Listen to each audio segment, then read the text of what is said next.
AP సచివాలయంలో మళ్లీ కూల్చివేతలు మొదలయ్యాయి. నిర్మాణంలో ఉన్న క్యాంటీన్ను కూల్చేయడం వివాదానికి దారితీస్తోంది.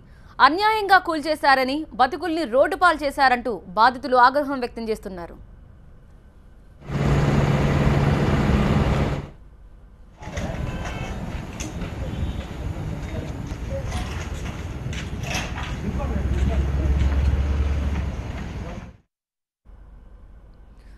క్యాంటీన్ నిర్మాణానికి అనుమతులు లేవంటూ మంత్రి నారాయణ ఆదేశాలు ఇవ్వడంతో రాత్రికి రాత్రి కూల్చివేతల కార్యక్రమం చేపట్టారు. వాస్తు బాగాలేదంటూ, గదులు ఇరుగ్గా ఉన్నాయంటూ తరచూ సచివాలయం దగ్గర నిర్మాణాలను కూల్చేస్తున్నారు అధికారులు. మంత్రివర్గ విస్తరణ తర్వాత కూడా కొత్తగా బాధ్యతలు చేపట్టిన మంత్రుల పేషీల్లోనూ మార్పులు చేర్పులు చేపట్టి కూల్చేశారు.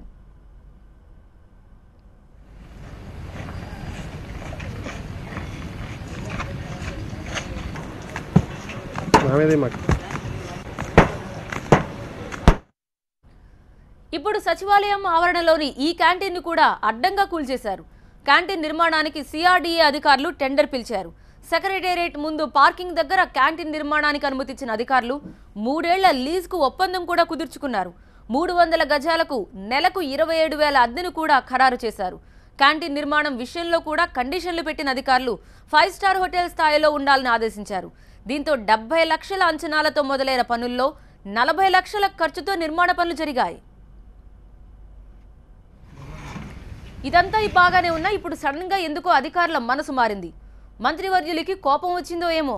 సాయంత్రం పూట చూసిన మంత్రి నారాయణ వాస్తు బాగాలేదు, అనుమతి లేదంటూ కూల్చేయాలని మంగళవారం రాత్రి ఆదేశాలు జారీ చేశారు.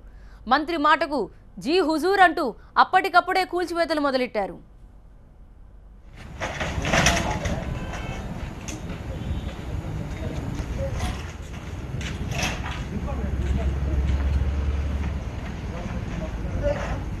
ముందస్తు సమాచారం ఇవ్వకుండా, ఎలాంటి నోటీసులు లేకుండా కూల్చివేయడంపై ఆవేదన వ్యక్తం చేస్తున్నారు బాధితులు.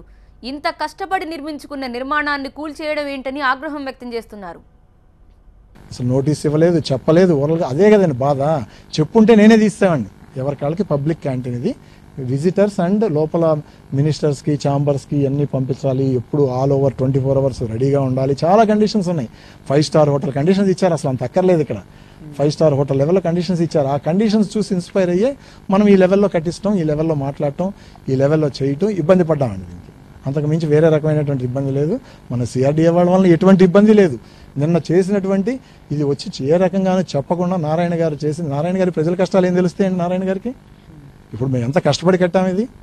దీంట్లో ఇప్పుడు నారాయణ గారు దీంట్లోకి వచ్చిన తర్వాత ఇక్కడికి వచ్చి మేము దీంట్లో కట్టిన నా డబ్బు ఏమవుతుందండి? డబ్బు దాంట్లో ఇప్పుడు నేను ఎన్నాళ్ళు సంపాదిస్తే వస్తుంది నాకు? నిర్మాణానికి అయిన ఖర్చును ఎవరు భరిస్తారని ప్రశ్నిస్తున్నారు క్యాంటీన్ నిర్వాహకులు. ఒప్పందం చేసుకున్న అధికారులే ఇలా కూల్చివేయడం ఏంటని మండిపడుతున్నారు. సిఆర్డీఏ వెల్కమ్ పూర్ణ ప్రైవేట్ లిమిటెడ్ పేరు మీద దీనిలో టెండర్ పార్టిసిపేట్ చేశామండి.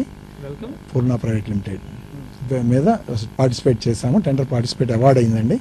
అవార్డు అయిన తర్వాత దీనిలోకి వచ్చి మనకి దీనిలో సిఆర్డీఏ వేరే లొకేషన్లో చెప్పారు. ఫస్ట్ ఆ లొకేషన్లో ప్లాన్లు అవి సబ్మిట్ చేసిన తర్వాత కాదు ఇక్కడ చేయండి అని చెప్పి, వేరే చోట చేయండి అని చెప్పి ఇక్కడికి ప్లాన్లు మార్చారండి. మార్చి సిఆర్డీఏ కమిషనర్ గారు, ఆయన సుకూర్ గారు, సిఆర్డీఏ కమిషనర్ గారు చెప్పారని చెప్పి సుకూర్ గారు సైట్కి వచ్చి మార్కింగ్ ఇచ్చిన తర్వాత మనం స్టార్ట్ చేసాం.